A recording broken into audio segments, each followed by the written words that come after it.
स्वाहा इदं भग्नै इदं नमः। ॐ सोमाय स्वाहा इदं सोमाय इदं नमः। ॐ प्रजापतये स्वाहा इदं प्रजापतये इदं नमः।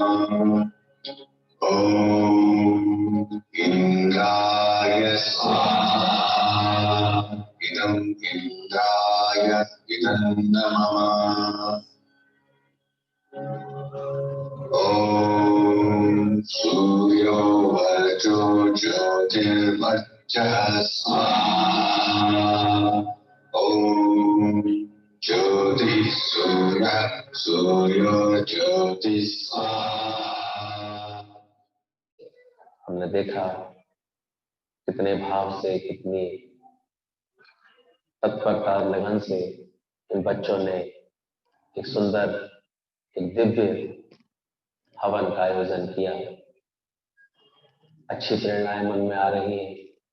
ये कोरोना काल की विशेष कृपा रही है हम लोगों के ऊपर, जो मन और अधिक गुरु से जुड़ा है, सत्य से जुड़ा है, संगत से जुड़ा है, भावों से ऐसा भर गया है।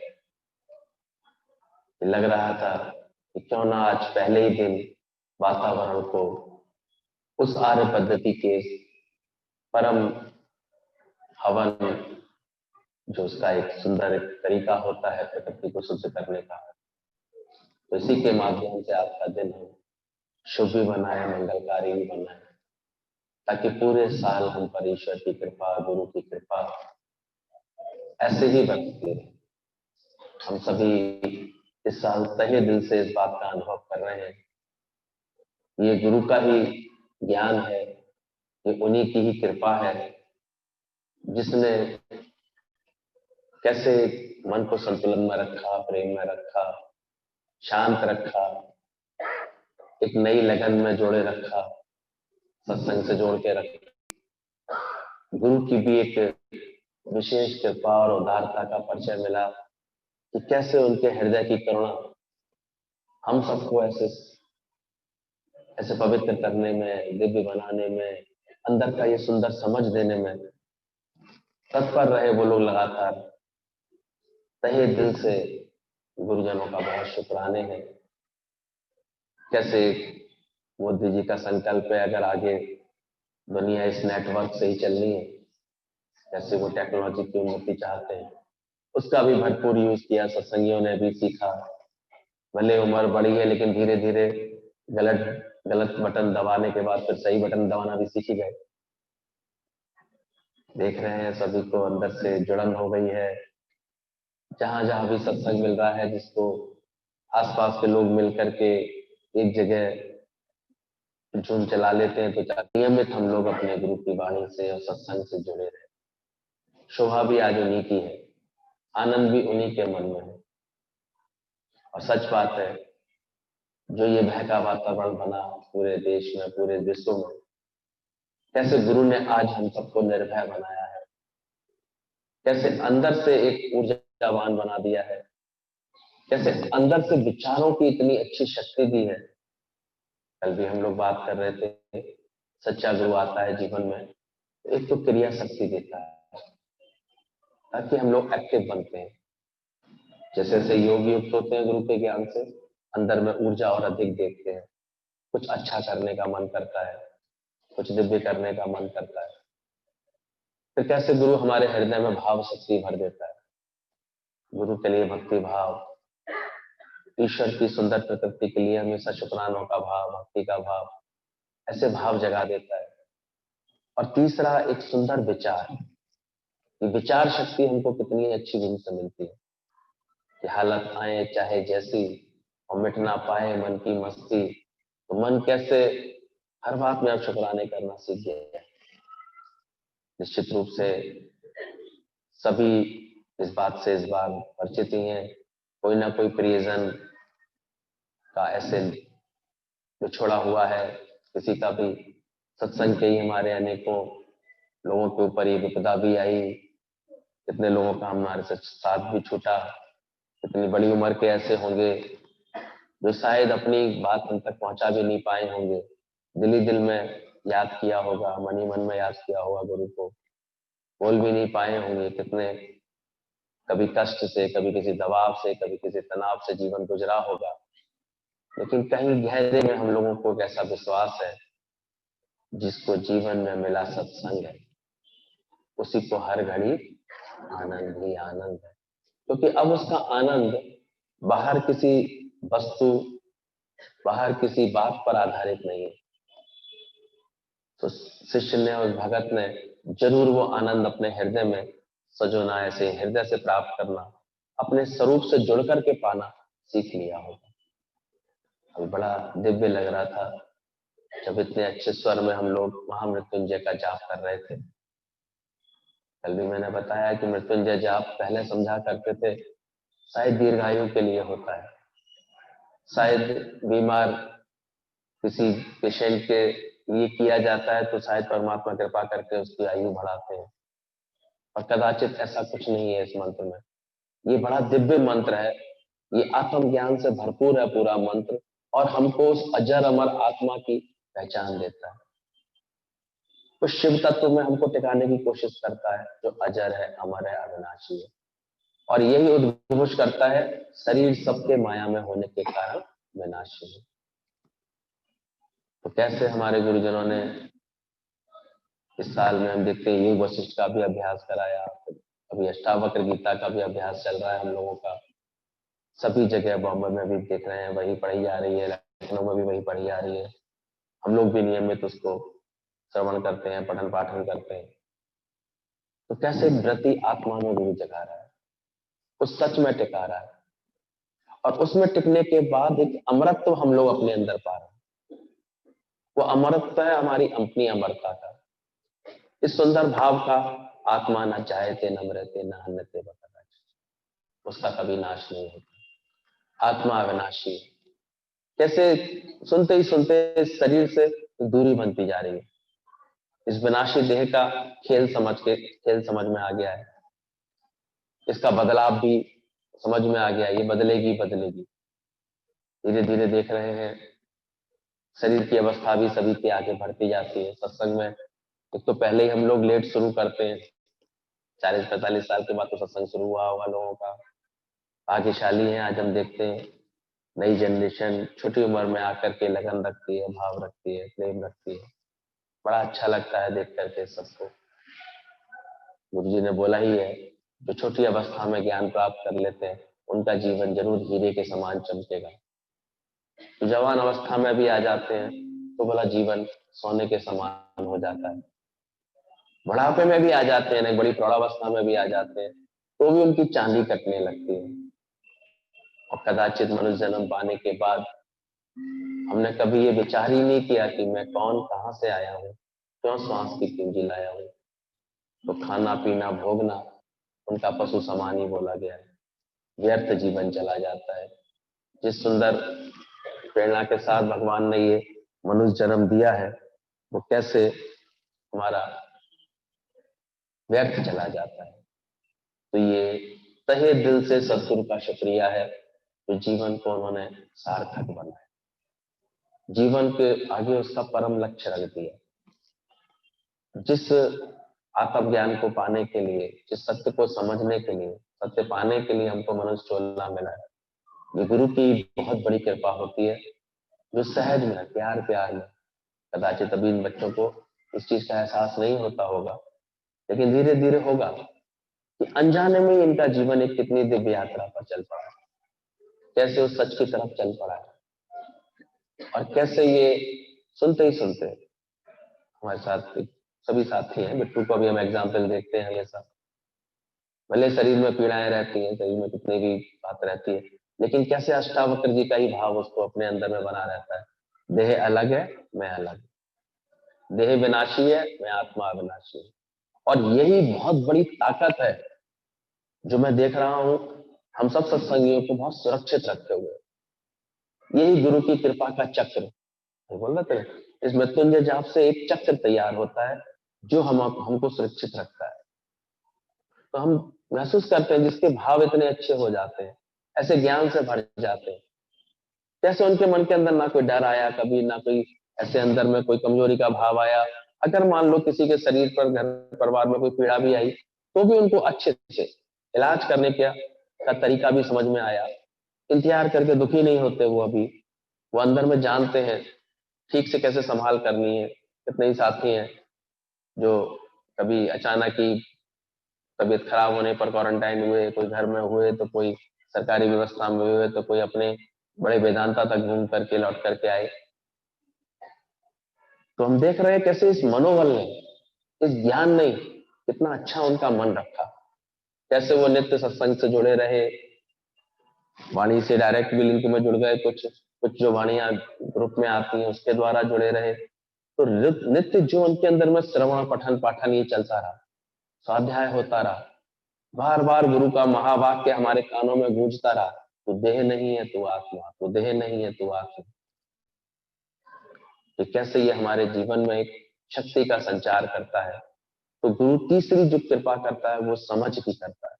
वो हमारे जीवन में एक ऐसी विचार शक्ति भर देता है, आत्म बल दे देता है इतना अच्छा हमारे जीवन को। वो हमारे जीवन को कैसे दिव्य बना करके बैठा है।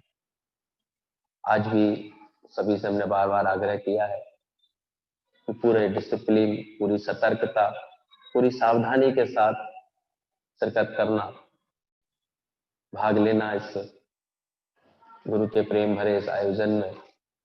कोई भी कोशिश करो तो अपनी मन मर्जी से चलना छोड़ते जाओ। इस मन ने बहुत सताया है, बहुत रुलाया है। पिछले हम लोग 7 दिन से लगातार इसी प्रयास में है कि एक लिस्ट बना लें, क्योंकि हमको यहाँ 250-300 लोगों तक ही बैठाने के लिए भाव था, परमिशन भी थी।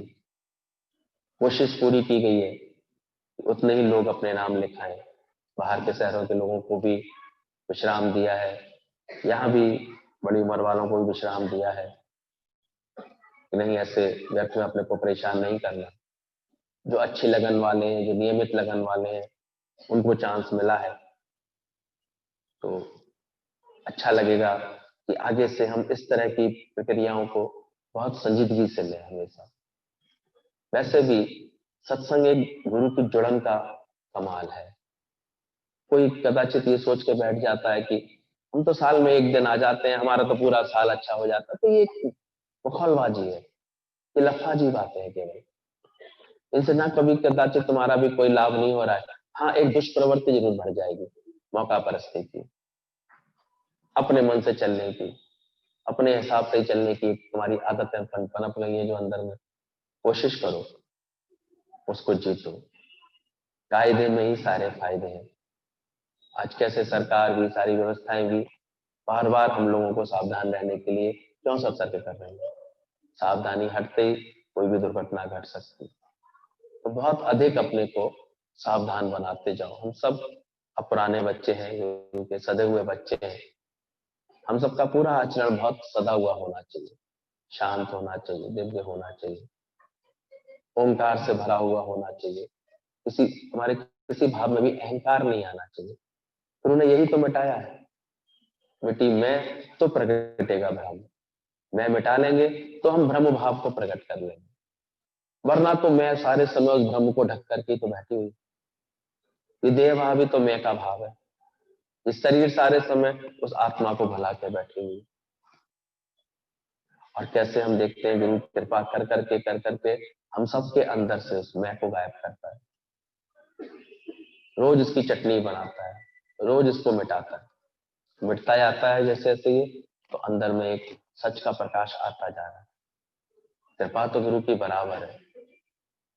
ऐसे महान सदगुरुओं को हमने पाया है। कल तो चित्तनाथ दिल इनके शुक्रानों में भीग रहा था। समझ में आ रहा था कैसे उन्होंने सोयाबाद में चुन लिया हम लोगों को, कैसे अपना प्रेम दे दे करके, कैसे अनगढ़े पत्थर थे। मम्मी ने बड़ी सुंदर बात बताई कि फूल बनना चाहोगे या पत्थर बनना चाहोगे, भगवान ने ऑप्शन रखा। तो निश्चित रूप से फूल को चुनाव दिया गया कि नहीं, फूल बनना चाहते हैं। लेकिन सच्चे भगत ने बोला मुझे पत्थर बना देना भगवान, क्योंकि पत्थर बन करके अगर मैं किसी कुशल कारीगर के हाथ में पहुंच जाऊंगा तो वो मेरे में से सुंदर मूर्ति तो निकाल देगा। फूल तो क्या है, थोड़े दिन इतराएगा, फूलेगा, खुशबू देने का भी अहंकार कर लेगा और फिर पता नहीं कब वो मुरझाएगा, कब नाश को प्राप्त हो जाएगा, कोई भी लाभ नहीं दे पाएगा। और अगर मैं पत्थर बन करके मूर्ति में बदल गई, कारीगर ने मुझे सुंदर मूर्ति बना दिया, तो फिर तो नया ने कितने फूल चरणों में समर्पित होने ही आ जाएंगे। भाव है, समझ की बात है, पर गढ़ने के लिए तैयार तो कोई हो किसी का जीवन है कि पत्थर को गढ़ते हुए देखा करो, कितनी चोट सहता है वो, कितना प्रहार सहता है वो, फिर धीरे धीरे उसके अंदर से एक मूर्ति उभर के आती है। इसीलिए दीर्घ काल का अभ्यास यहाँ भी बोला गया है और हम लोग बड़े नियमित इस अभ्यास को करना चाहते हैं। प्रेमी बन के आते हैं, गुरु से संबंध बनाते हैं। हम सभी देखते हैं शुरू शुरू में कैसे हमारे अंदर में गुरु के साथ भी कामना वाला संबंध पैदा होता है। मंदिर जाते थे, कोई ना कोई कामना लेके जाते थे, तीर्थ यात्राओं पर गए, कोई ना कोई कामना लेकर गए, तो गुरु के पास भी आ जाते हैं, कामनाएं अंदर भरी रहती हैं। सोचते हैं इस मायावी जगत में हम कुछ कामनाएं करके शायद गुरु कृपा कर देगा तो हमारी झोलियां भर देगा, ऐसे हो जाएगा। और निश्चित रूप से गुरु भी हम देखते हैं, छोटे बच्चे को स्कूल में बैठालना होता है ना, तो लॉलीपॉप देनी पड़ती है, उसकी छोटी छोटी इच्छाएं पूरी करनी पड़ती है। तो ऐसी कृपा वो महसूस भी करता है, देखता भी है, अरे सत्संग में आने के बाद कैसे मेरे ये भाव पूरा हो गया, कैसे मेरी ये बात पूरी हो गई, कैसे मेरे जीवन में ये बदलाव आ गया, देखता है वो। क्योंकि सब कुछ गुरु ने सत्संग में डाला हुआ है। लेकिन गुरु यहीं तक सीमित नहीं रहने देता, कहता केवल कामना के संबंध से नहीं आना, धीरे धीरे तुम अपने अंदर के भाव को अच्छा करना, अब प्रेम के संबंध के साथ आना शुरू करना। अब इसलिए आना क्योंकि तुम्हारा गुरु से प्रेम है। अब ज्ञान समझ करके अपने को निरीक्षा भाव में लाना, निष्कामी चित्त बनाना अपना, और धीरे धीरे चेक करना कि अब मुझे कुछ नहीं चाहिए, क्या मांगू कछु फिर नहीं। क्या मांगे हम परमात्मा से, क्यों चाहे भगवान से। जैसे जैसे ज्ञान अंदर में आता जाएगा, आप खुद महसूस करते हैं कैसे गुरु ने हम सबकी चाहना मिटाई है, हर बात से ऊपर किया है। तो फिर हमारे अंदर एक प्रेम का संबंध पैदा होने लगता है गुरु के साथ। प्रेम रख करके आते हैं, प्रेम के लिए आते हैं और प्रेम देना सीखते भी जाते हैं। तो प्रेम की तो कमी थी, सब कुछ था जीवन में, लेकिन बस लेने के लिए तो जरूर भाव उठाते थे, प्रेम मिले मुझे कहीं से, लेकिन मुझे प्रेम देना है ये सीख ही नहीं पाते थे, समझ ही नहीं पाते थे। तो रोज कैसे गुरु बैठ करके हमारे ये बंद छेदों को खोलता है, तो धीरे धीरे प्रेम हमारे जीवन से बहने लगता है। उनको तो कभी नहीं लगता ये सत्संग कभी भी किसी के जीवन को कहीं से बिगाड़ता है, बल्कि संवारता है जीवन को। ये हमेशा कभी गुरु ने नहीं कहा कि कहीं से कुछ भागना है, तुमको जागना है, हमेशा जागृति लाओ, सारा ध्यान अपने पर केंद्रित करो। ये जो पांचों विकार मुझे ही लूट रहे हैं, मुझे ही नष्ट कर रहे हैं, सिर्फ अपने विकारों पर अभ्यास करो। काम क्रोध मद लोभ मोह का छत्र हटा सर से, और प्रेम नीर में भीग बावरे भीतर बाहर से। तो सच में गुरु की बड़ी कृपा होने लगती है जब हम ऐसे अपने अंदर ही अंदर इस सच से जुड़ने लगते हैं, परमात्मा से जुड़ने लगते हैं। तो फिर धीरे धीरे हमारा श्रद्धा का संबंध जो पहला दिन है, जरूर चेक करना अभी हम किस भाव से आके बैठ जाते हैं। कामना वाला है तो जरूर आगे सुधार करना, उसको प्रेम का संबंध बनाना और सुधार करना, श्रद्धा भक्ति के साथ आकर के बैठना। क्योंकि ये ब्रह्म ज्ञान है ही कुछ ऐसा, श्रद्धावानम लभते ज्ञान। ज्ञान का जो यथार्थ लाभ तुमको मिलेगा वो तभी संभव होता है जब श्रद्धा जुड़ी होती है।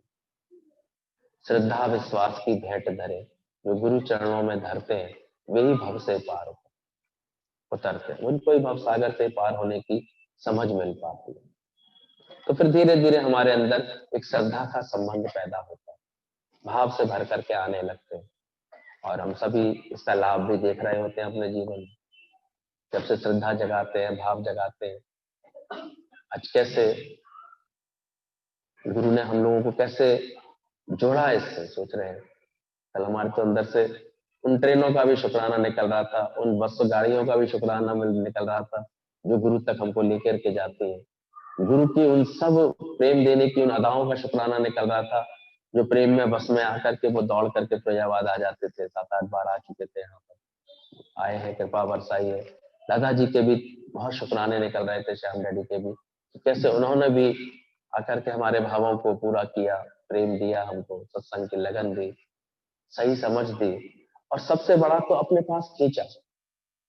तेरा प्यार खींच कर लाया वही सांवरिया तेरे द्वार, तूने अपना आप मिटाया तेरे सांवरिया तेरे द्वारे। हम सब जब अपने आप को मिटाने लगते हैं क्योंकि इतना मिटा हुआ मिलता है, मिट्टी ना मिले तो कोई बीज मिट पाएगा? पहले तो मिटा हुआ मिट्टी ही होती है ना, पहले गुरु ही इतना मिटा हुआ होता है, तो उसके निकट आकर के हम भी अपनी मैं को मिटाने लगते हैं, और मैं मिटती है तो परमात्मा प्रकट होता है। तो बहुत तहे दिल से शुक्राने लग रहे हैं कल से इस वातावरण में, जहां हम तो दुस्साहस भी नहीं कह पा रहे हैं इस बात को, साहस भी करने का कोई अभिमान नहीं कर सकते किसी बात का, लेकिन एक प्रेम ही शायद कुछ गुरु का ऐसा है जो वातावरण को ऐसा दिव्य बना देता है। आपके लिए अभी कितने सुंदर कपूर से, अग्नि से वातावरण शुद्ध कर दिया गया है, फिर भी अपनी पूरी सावधानी रखना, और यहां से जब उठे तब भी पूरी सावधानी के साथ थोड़ा थोड़ा अपना समय लेते हुए धीरे धीरे करके जाना, और जो भी गुरु ने हम लोगों को आज प्रसाद देने का संकल्प किया है उसका भी भोग लगाते हुए ऐसे निकलना। खुशियों में जीवन रहे हमारा, सुख में जीवन बीते, हमेशा मुक्ति के एहसास के साथ बीते, समझ के साथ बीते, एक सुंदर एक व्यवस्था के साथ हमारा जीवन चले, तो ये अच्छा लगता है। कभी हम किसी के पास गए देखने, हमने कहा देखो खर्च करने के लिए तो बहुत है, बीमारी आई है, पैसे भी खर्च हो रहे हैं, लेकिन पेशेंट के शरीर में खुशकी है, उसके शरीर को थोड़ा सा तेल मालिश कर दे, इसकी समझ नहीं आ रही है। उसके इर्द गिर्द कोई गंदगी ना फैलाए, ये समझ नहीं आ रही है। हम देखते कैसे हमारे यहाँ सत्संग में ये छोटी छोटी आर्ट ऑफ लिविंग जो गुरु कब कब में जीवन में डाल देता है। वो मूड पकड़ के अपने पिताजी के पास बैठा तो है, क्या है देखो क्या हो गया, ये तबीयत खराब हुई। हमने कहा इस वक्त तुमको सेवा की जरूरत है, दो अच्छे वचनों की जरूरत है, थोड़े भाव की जरूरत है, वो देना सीखो ना। एक सफेद चादर की जरूरत है, गंदी चादर पकड़े लेटे हुए तुम्हारी क्या सेवा चल रही है, क्या भक्ति चल रही है? तो कम से कम सत्संग के माध्यम से गुरु हमको ना जाने कितनी आर्ट ऑफ लिविंग की, रहने की, सहने की, चलने की, बोलने की, ये कलाएं हमको सिखाता रहता है। ये सब बातें हमारे जीवन की ठीक करता रहता है। तो गुरु के बहुत शुक्राने हैं जिन्होंने अपनी वाणियों में ऐसा एक प्रसाद डाल दिया, ऐसा एक रस डाल दिया कि हम बंधे बैठे रहते हैं, श्रवण भी करते हैं, मनन भी कर लेते हैं, और कब कब में वो हमारे आचरण में छलकने लगते हैं। कैसा धीरज आ जाता है, कितनी समझ आ जाती है, कैसे शुक्राने करने का सुंदर भाव आ जाता है। अभी जड़ चेतन सबके शुक्राने निकलते हैं। दादा ने सिखाया दरवाजे के भी शुक्राने करके आना अंदर, कैसे तुमको ये सर्दी से बचाता है, ठंडी हवाओं से बचा रहा है। चप्पल का भी शुक्राना करके आना, कैसे तुम्हें कांटों से बचाती है, धूल मिट्टी से बचाती है। बात सरल है, लेकिन पहले गाना नहीं आता था, इस समझ में नहीं जीते थे, लेकिन अब धीरे धीरे इस समझ के साथ जीते, अच्छा लगने लगा है, शोभा युक्त हो गया सब कुछ। तो बहुत शुक्राना करना अंदर से कि कैसे फिर आते आते श्रद्धा के बाद एक भक्ति का संबंध जुड़ जाता है गुरु से, और वो तो बहुत कल्याणकारी हो जाता है। जब हम भक्ति भाव में आ जाते हैं, जब हमारा मन ये पहचानता है कि गुरु क्या मिले, भगवान मिल गए, फिर हम अपने पूरे जीवन को रंग देते हैं, इसी रंग में पूरी भक्ति में रहते हैं उसके। और भक्त का तो जीवन जैसे प्रभु से जुड़ा ही रहता है, वो कैसे प्रभु से दूर रह सकता है? इसके हृदय में सच्ची भक्ति आ जाती है, वो तो फिर बंदा मुड़ मुड़ दर तेरे आवे, तो समझो गुरु की मेहर है। तो सच बात है, पहले भक्ति करते थे तो पत्थर की तरह रहती थी। पत्थर अगर आता है पानी में भीगता है तो भीतर बाहर से गीला तो हो जाता है, बाहर बाहर से, लेकिन फिर उठा के बाहर रखो तो फिर कैसे हो जाता है? सूख जाता है। तो भक्ति में भी गुरु और हमारे सुधार करता है। पत्थर वाली भक्ति ना रह जाए, केवल कपड़े वाली भक्ति ना रह जाए। कपड़े की पुतली आई, भीतर बाहर से गीली तो हुई, लेकिन फिर अगर बाहर हुई तो सूख गई, सड़ गई, बदबू आ गई उस कपड़े की गुड़िया के अंदर। लेकिन एक नमक की पुतली बना के भेजी, और जब वो पानी में गई तो आज तक लोग ढूंढ ही रहे हैं, वो मिली ही नहीं, जैसे गुम हो गई उसमें, नमक जैसे पानी में गुम हो गया। तो हम भी भक्ति में ऐसे भावों को भरें जो यहाँ आकर के गुम होना सीखे।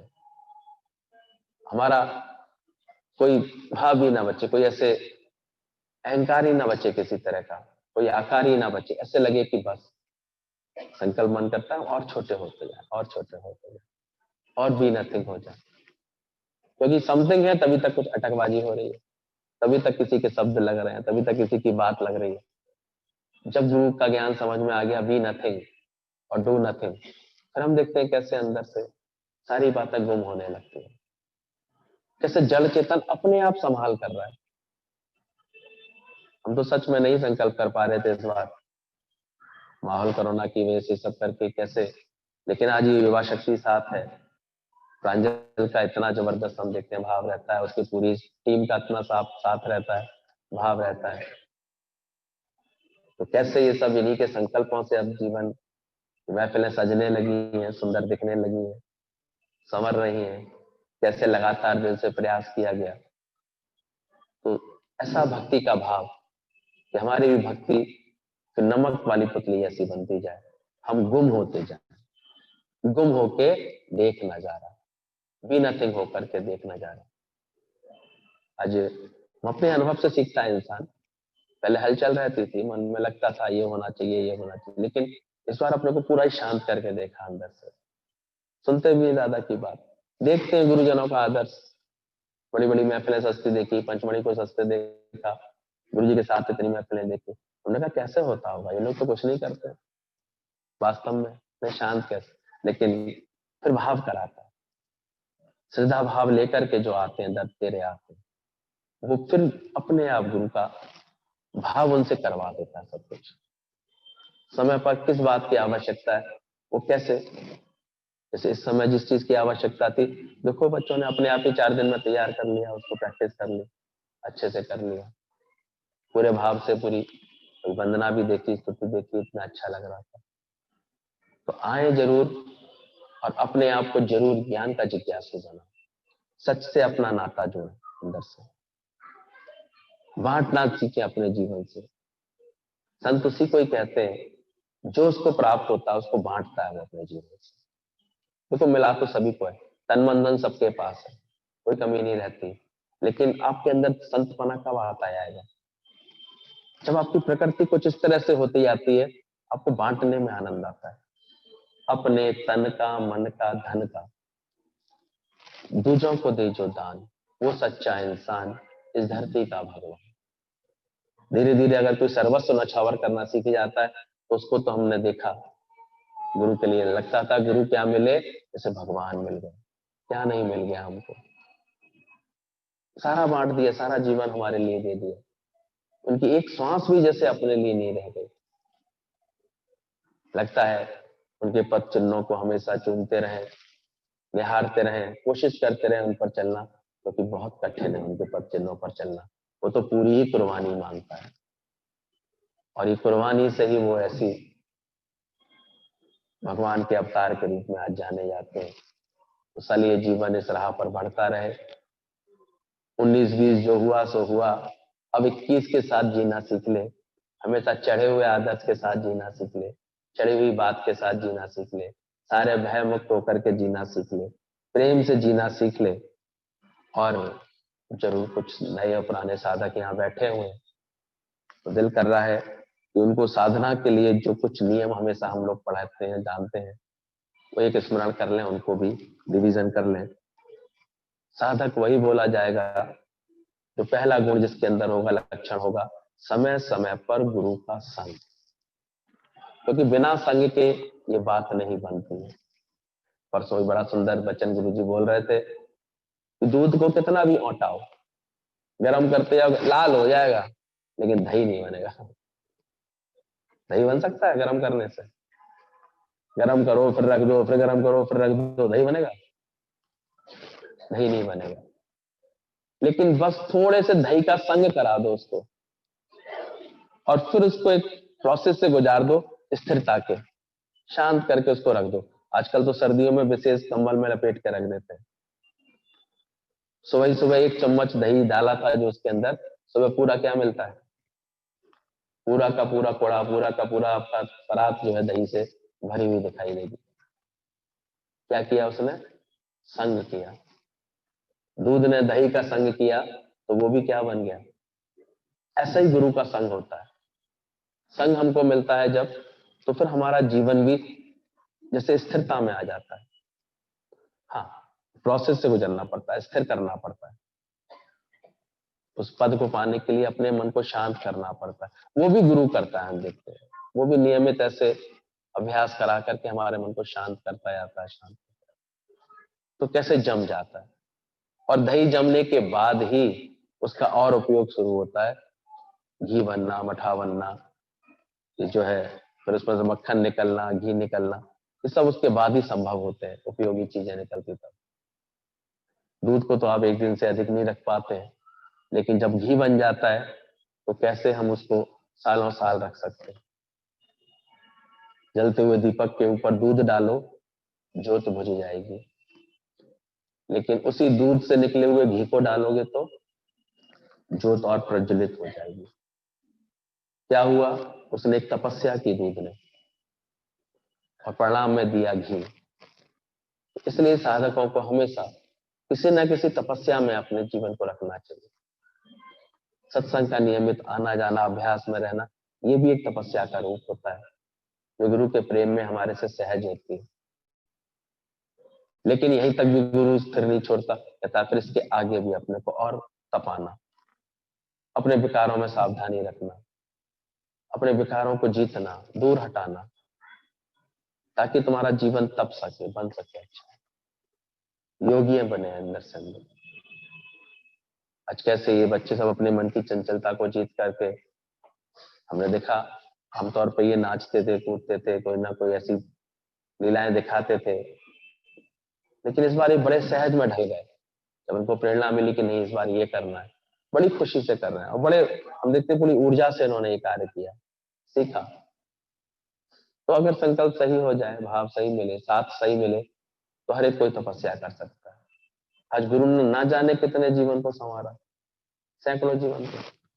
कौन पूछता था तेरे मिलन से पहले क्या थे? कहीं दूर दूर तक ब्रह्म ज्ञान के बारे में कुछ जानते भी थे, लेकिन इस नियमित इस अभ्यास में लगा करके गुरु ने संग मिला, गुरु का संग किया, दौड़ दौड़ कर उनका।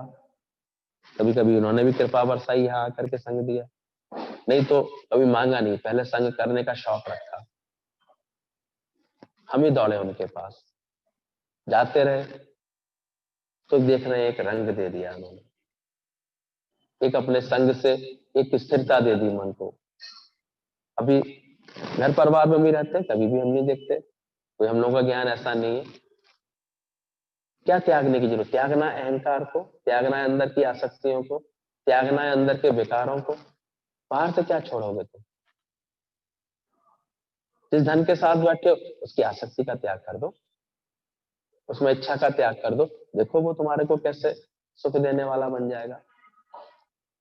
लक्ष्मी तो बैठी ही नारायण की सेवा के लिए, वो तो तुम्हारी ऐसे सारे समय की सेवा करने के लिए ही उसका जीवन है,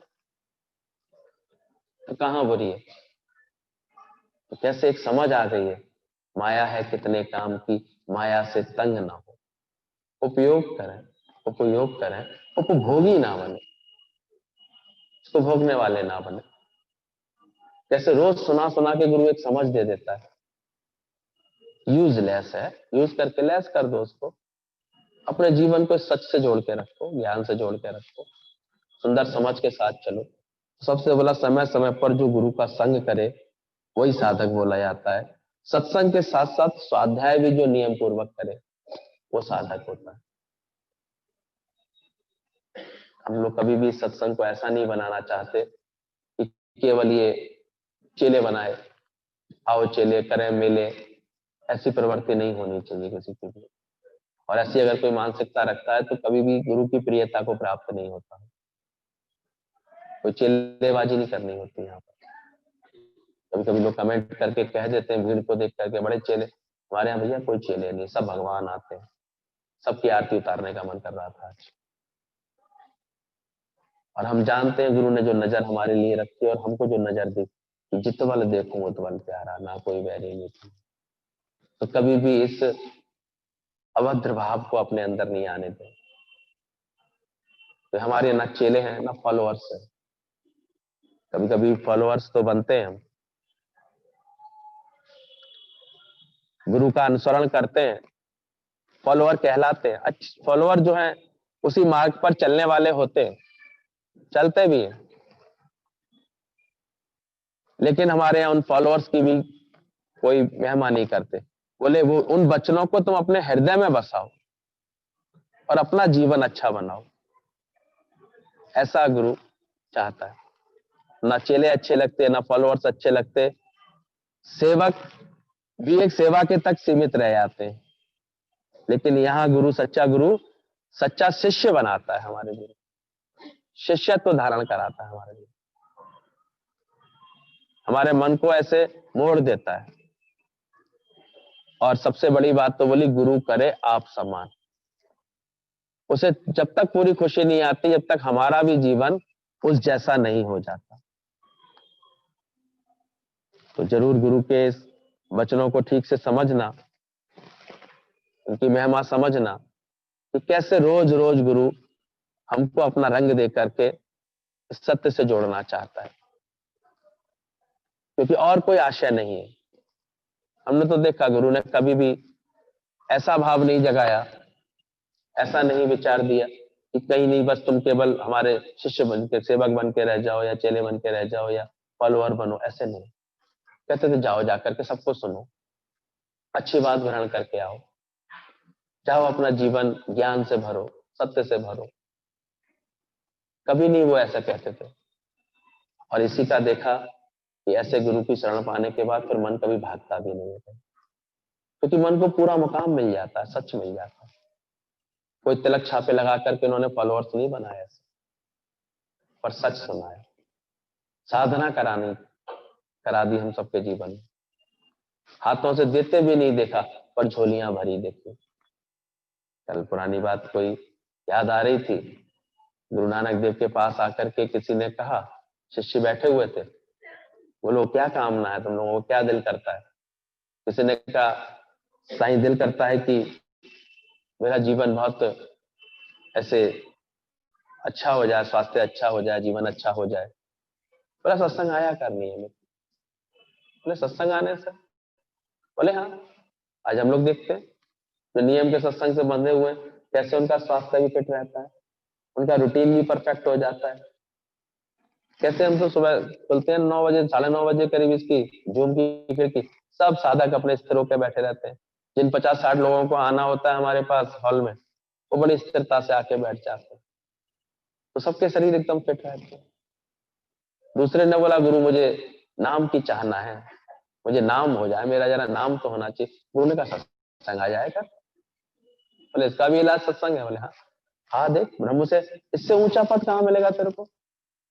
कौन पूछता था तेरे मिलन से पहले? कोई जानता भी हो सकता था कि छपेटी में कोई गौरव भैया रहते हैं? और अभी तो ना जानते पता नहीं सबको पता लग गया है ये वही है गौरव भैया, ये ऐसे करते हैं। ठीक है भाई, अब सत्संग करते हैं तो जान गए, तो जान गए, क्या किया जाए। वरना कौन पूछता तेरे मिलन से? तो दुनिया में अगर मान लो तुमको नाम की भी चाहना है, तो नाम भी तो भगवान से जुड़ के ही होता है, नहीं होता? किसी ने कहा धन की कामना है, उन्होंने कहा आजा सत्संग में। गुरु नानक देव ने बोला आ जाओ सत्संग में। बोले सत्संग से धन कैसे मिल जाएगा? कैसे नहीं मिलेगा? तुम्हें कर्म करने का शऊर आ जाएगा, अकल आ जाएगी। पहले भटक रहे थे ना, अपने पिताजी के काम को तो महत्व नहीं दे रहे हैं, दूसरे भटक रहे हैं। हम देखते हैं लोगों को कितना भटकाव होता है अपने चित्त के अंदर। वो कर्म को ऐसे सही समझ के साथ नहीं करते, स्थिरता के साथ नहीं करते, लोभ के साथ करते हैं, अधीरज होके करते हैं। ऐसे अंदर में बहुत महत्वाकांक्षा खामा बना करके चलते हैं तो उलझे रहते हैं। और सब कुछ हमने देखी हलत पलत संवरी है ज्ञान के बाद। क्यों संवरी है? क्योंकि गुरु ने चित्त को स्थिर किया, मन शांत किया है, प्रेम पैदा कराया, तो जो प्राप्त है वही पर्याप्त लगने लगा। पहले कमियां दिखती थी, खालीपन दिखता था, ऐसे लगता था कि अरे कमी है कमी है कमी है। अभी कहाँ कमी लगती है?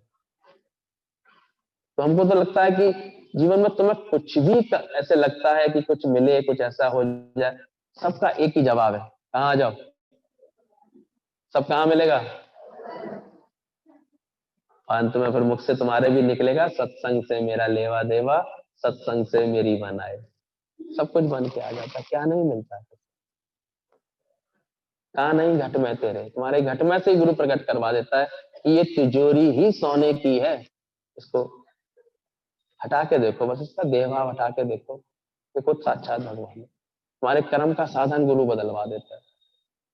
जो भटकने वाला चित्त था, अब कितनी स्थिरता से सत्संग में बैठता है, कैसे कर्म को स्थिरता से करता है। कितनों को हमने देखा, सही समझ दी, उन्होंने अपने परिवार वालों से संबंध अच्छे किए तो प्रेम में जीने लगे, परिवार वालों ने उनका सहयोग करना शुरू कर दिया, और नहीं तो अपने अहंकार के कारण वो लड़ बैठते थे उनसे। माता पिता का आशीर्वाद ही नहीं है जीवन में तो बेटा कैसे तरक्की कर पाओगे? सही समझ से चलो, सब कुछ ना मिले तो बताना, तुम उनके संकल्प से ही तुमको सब कुछ मिलता है। तो कैसे गुरु हमारे जीवन में ये सुंदर सुंदर समझ डाल देता है, अपने ही घट में सब कुछ मिलना शुरू हो जाता है, और अपने आप ऐसे जीवन मजबूती से बढ़ने लगता है। साधक को सांसारिक चर्चा से दूर रहना चाहिए। तीसरा लक्षण ये भी जरूर धारण करना, सांसारिक चर्चाएं, जगत की बातों की चर्चाओं में अभी समय खोटी नहीं किया करो। अगर साधना करने का शौक आया है, अगर सत्संग की लगन का शौक है तो जरूर, हाँ जितनी आवश्यकता है किसी कार्य में जाने की, पूछने की, अभिवादन की, वहां तक तो सीमित रहा करो, लेकिन वेस्ट नहीं करो कभी टाइम अपना। आज हम सब ने टाइम बचाया है तभी तो सत्संग किया। जो वेस्ट करते थे फिजूल बातों में, फिजूल बतियाने में, फिजूल इधर उधर घूमने फिरने में, वो वेस्ट को गुरु ने बेस्ट बनाया। बाकी देखो सब कार्य में लगे रहते हैं अपने अपने जीवन में। पुरुष वर्ग है जरूर अपने जीवन संभालने के लिए, परिवार की उन्नति के लिए कुछ कार्य करना है, करता है। कितनी महिलाएं भी करती हैं, कितने घर परिवार की संभाल करने की आवश्यकता होती है तो करते हैं। पर जो वेस्ट करते थे पहले, संसारिक चर्चाओं में मन रखते थे, संसारिक प्रलोभनों में खामा भटकते थे, वो गुरु आके बचा देता है। तो जरूर साधक को सांसारिक चर्चा से बचना चाहिए, खुद अमानी होकर के दूसरे का मान का ध्यान रखना चाहिए। ये भी साधक का चरित्र होना चाहिए। आपने वाड़ तले सुखी बसे मिस्कीनिया, आपने वाड़ तले। हनुमान जी ने इतना कार्य किया परमात्मा का, ज्ञान राम की इतनी सेवा की, लेकिन जब भी जरूरत देखी गई तो हमेशा पीछे की तरफ नीचे शांति से बैठे हुए दिखाई दिए, पूरा कार्य करते।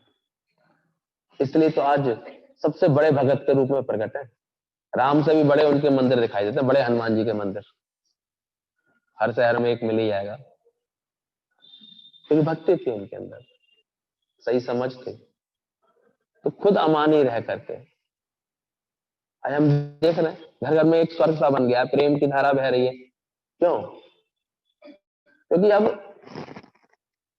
सास बना खत्म, प्रेम चालू, कुछ बनना बनाना खत्म, संबंधों में प्रेम आ गया है, सहजता आ गई है, एक दूसरे को खुशी देने की, एक दूसरे को मान देने की एक आदत आती जा रही है अंदर। पहले मैं पूछूं, मुझे पूछा जाए, मुझे समझा जाए, इसमें अड़े रहते थे, अड़ते थे तो लड़ते थे।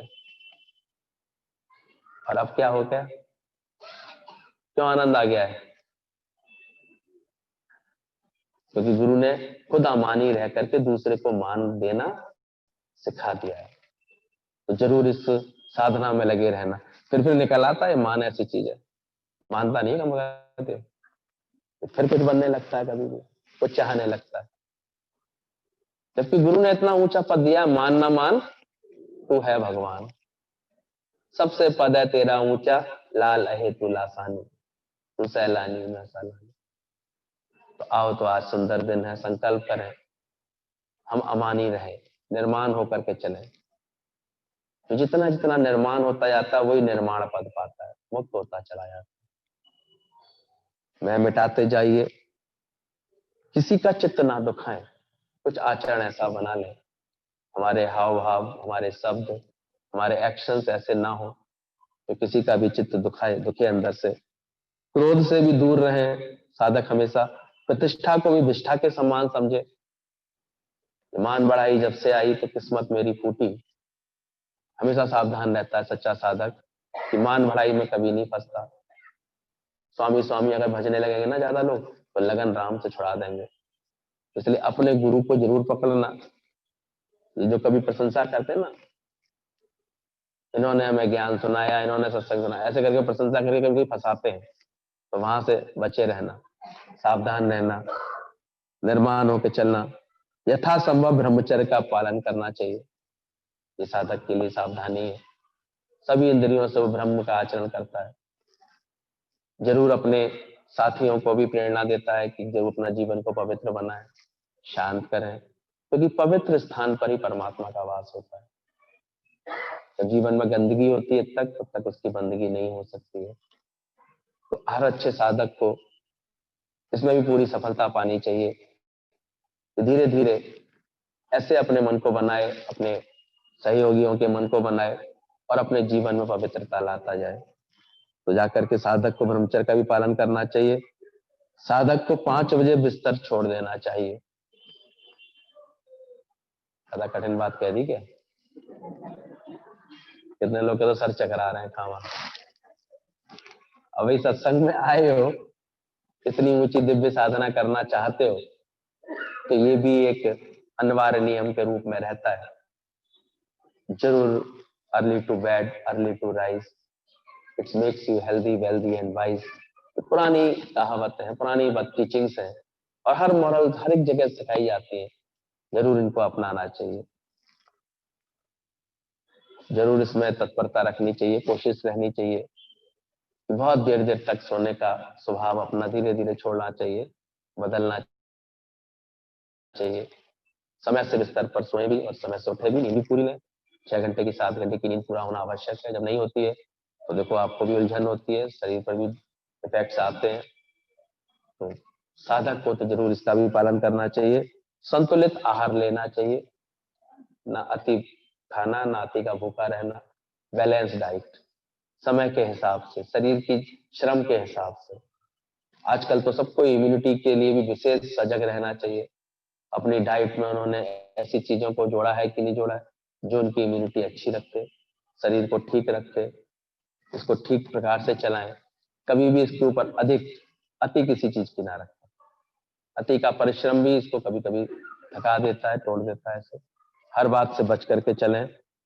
और लास्ट में बोला, सोने से पहले दिन भर का निरीक्षण जरूर करना चाहिए। ये एक सुंदर अभ्यास गुरु देता है, क्योंकि वो एक समय ऐसा होता है आपको दिन भर में जहां जहां भूल चूक हुई हमारे जीवन से, दिन भर में किसी आचरण में ऐसा क्रोध आ गया, किसी के प्रति ऐसे लोग की बात से बात बिगड़ गई, मन में किसी बात का अहंकार जागा, खुद एक बार अच्छे लोग पूरे दिन भर की दिनचर्या को अपने अंदर ही विचार कर लेते हैं कि आज कहाँ कहाँ गलती हुई, क्षमा मांग लें अंदर से, दूसरे दिन फिर सावधान होने के लिए तैयार हो जाए। जो गलती को सुधार लेते हैं जल्दी से जल्दी, दोहराते नहीं है, वो फिर धीरे धीरे दिव्यता को प्राप्त होते हैं अपने जीवन में, अच्छा बना लेते हैं जीवन। आए हैं, सुंदर दिन है, नए साल का पहला दिन गुरु के आशीर्वाद के साथ, गुरु वचनों के साथ हम लोग बिताने आए हैं। तो जरूर अपने जीवन की साधना को अवश्य पूरी करना, और जो भी सहयोगी एक दूसरे की साधना में विघ्न भी नहीं डालना, और कोशिश करना कि हम सब अपने साधना के पथ पर ऐसे ही चलते रहें। सभी को बहुत प्रेम से फिर से नए साल की बधाई।